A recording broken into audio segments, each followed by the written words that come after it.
खुलुमबाय गोजोन फुंबिलिनि गासिबो बड'लेण्ड बुब्लिनि अनसायगिरिफोरखौ बरायग्रोबाय।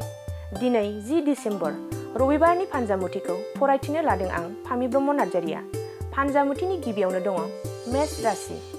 माबा मोनसे मुवा मोननो हागौ, साननाया जाफुंगोन, मोजां सान जागोन। वृष राशि। मोजां हाबा मावनो हागोन, मान सन्मान मोननो हागोन, गुबुनखौ गियान होनो हागोन। मिथुन राशि। हरखाबै उदै सानाय जानो हागौ, जानाय खाजाखौ मोजां बासिना जानाया गाहाम, फाहामथाय लानो गोनां जानो हागौ। कर्कट राशि। गावनि थार आखुखौ गुबुनजों मिथिजानो गिनो हागौ, गोसोआ उदां जानाय नङा। सिंह राशि। गोरोन्थि हाबा मावफ्लांनो हागौ, गावखौनो गोसो हमथाना थानाया गाहाम, साना जेथो गोनां जानो हागौ। कन्या राशि। बेफार फालांगियाव खहा जानो हागौ, आखायाव रां रुफा थानाय नङा, गाज्रि सान जागोन। तुला राशि। जिउ खुंनाय राहा लामानि थाखाय माबा मोनसे गोदान फसंनो हागोन, मोजां सान जागोन। वृश्चिक राशि। गावनि गोरोन्थिनि थाखाय साजा मोननो हागौ, थांखांनाय जाथायखौ लाना उनदाहा खालामनो हागौ। धनु राशि।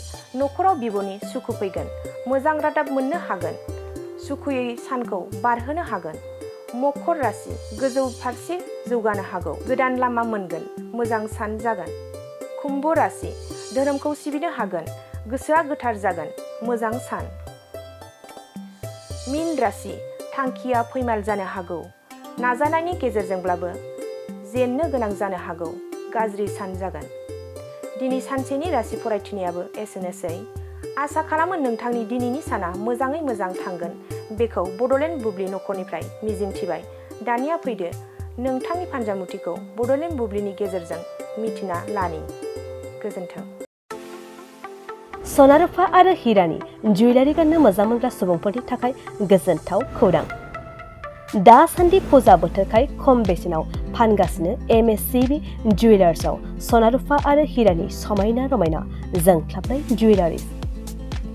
MSCB जुवेलार्सआव मोननो हागोन राजकोट जुवेलारि, कास्टिं जुवेलारि, कलकाता जुवेलारि, मेसिनजों बानायनाय जुवेलारि आरो आखाइजों बानायनाय जुवेलारि।